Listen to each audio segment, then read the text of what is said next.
تخيل معايا عزيزي المشاهد انك بقيت مدمن. ايه يا جدع انت الكلام الماسخ اللي بتقوله ده؟ ايوه ده سؤال مهم، انت تقصد ايه بالكلام الماسخ ده؟ وبما ان في العصر الحالي اللي عايشينه ده بقى الادمان زي شرب السجاير، فيلا بينا رحلة الادمان. طبعا عزيزي المشاهد لو فاكر اني احكي لك عن مميزات الادمان تبقى انت اكيد غلطان. من رأى منكم منكرا فليغيره بيده. الله اكبر. خلينا ندخل في الجد شوية. في البداية الانسان اللي مقبل على الادمان ايا كان هو ناوي يدخل على انهي صنف بالنسبة له، ولكن كل اللي بيفكر فيه ان هي دي الحاجة اللي هتطيره فوق وهتخليه في عالم تاني حرفيا. وده طبعا عند كل البدايات، او خلينا نقول عند معظمها، الا ان يا عزيزي المشاهد وخلينا نبدأ في البداية باول صنف وهو البيرة. في البداية على الحاجة دي في اول مرة بيشرب فيها بيحس نفسه انه طاير من الفرحة، وبتبدأ الثقة في نفسه تزيد. وعلى سبيل المثال لو كان الشخص ده خجول فبيبدأ ان الثقة بتاعته تزيد. وهنا بقى عزيزي المشاهد اللي بيتفرج عليا ابتدى يفكر، انت حسنة المجتمع وطفلة الحشرة حمار. ولكن استنى لسه ما دخلتش على التقيل. اما بقى لو الشخص ده عدواني فبيتأثر عليه بانه بقى هو عايز خناقة ويدب فيها حرفيا. طب ارسلك على ناحية بقى. الا اني تعالى اخدك بقى على السلبيات واللي في الحياة لو اتكلمت عنها مش هعرف اجيب لك منين ولا اودي لك فين. ولكن الشخص المدمن الحاجة دي بيبدأ انه وجهه في البداية ان هو يحمر وينفخ. طبعا انت هتقول وايه يعني، ما بسيطة.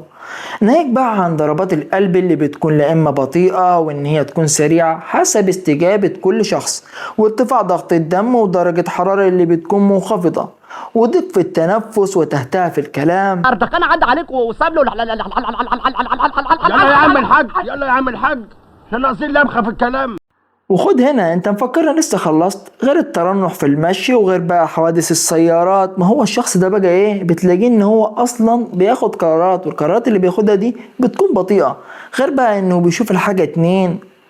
اما بقى عن السبب الرئيسي للموت وهو اللي بيكون احتمالية عالية في الجرعات اللي بتكون عالية، وهي بتكون عبارة عن ضيق في التنفس اللي بيكون شديد واللي بيصل احيانا الى الغيبوبة وفي النهاية بيؤدي للموت.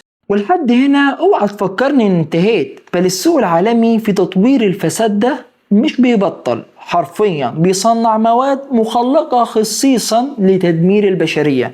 وتعالى هنا اخدكم معايا في الجولة التانية وهي الحشيش، واللي في الجرعات الصغيرة بيدي انعاش للدماغ، فرحان وبتتكلم كتير وبتضحك والشهية بتاعتك على الاكل شغالة بتزيد. حسبنا الله ونعم الوكيل فيكم، حسبنا الله ونعم الوكيل فيكم. بس خد بس انت شكلك سرحت معايا، ده مش دايم لك، بمعنى ان رجلك هتسحب والجرعة الصغيرة اللي كانت بتعمل ده ما عادش تنفع، فانت عايز في كل مرة جرعة اكبر فاكبر. ولكن متوقع ان ده هيكمل؟ اكيد لا. في احلامك انت بعدين هتكون بتاخد الجرعة مش عشان تعلي المود، لا، وده ببساطة لان ما عادتش بتعمل المفعول ده. امال ليه بتاخدها؟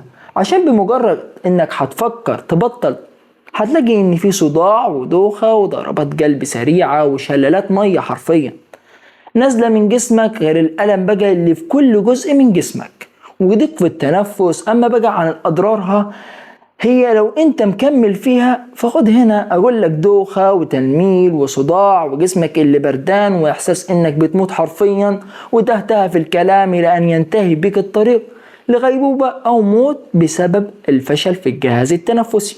وعلى اللي اتكلمت عليه فهو صنفين من أصناف الهلاك، اللي إن في آلافات من المواد اللي بتتصنع في المعامل يوميا عشان تدمر جيل وأمة بحالها. يعني في مواد بتتصنع أنا أصلا معرفش إيه اسمها.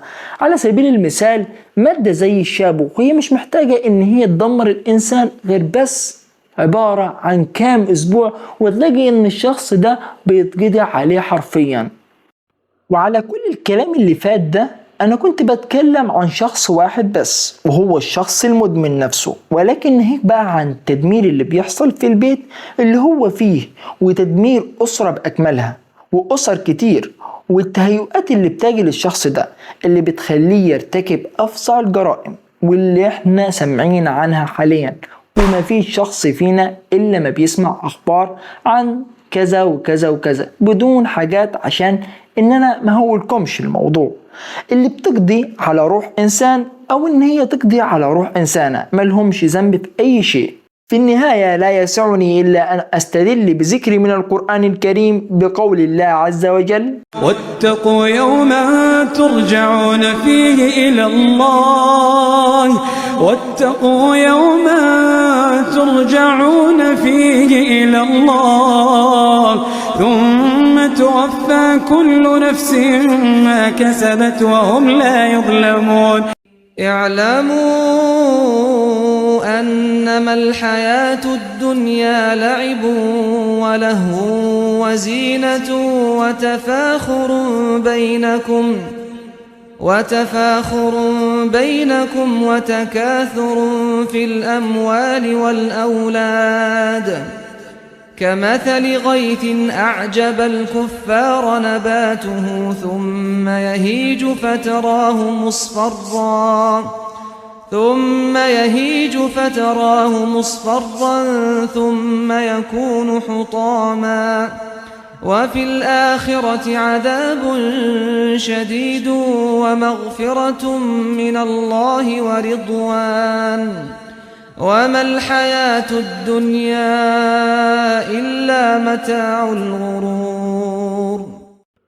صدق الله العظيم. في النهاية التربية وإنشاء طفل من أب وأم على قد ما هو صعب، على قد ما هو لا تلقى الخير في ابن بنيته صح، أو إنه يكون عبارة عن عذاب انتم بس اللي بتشربوه، وبيأثر ده على المجتمع. في آخر العبارات: اللهم احفظ البلاد العربية والأمة الإسلامية من كل مكروه.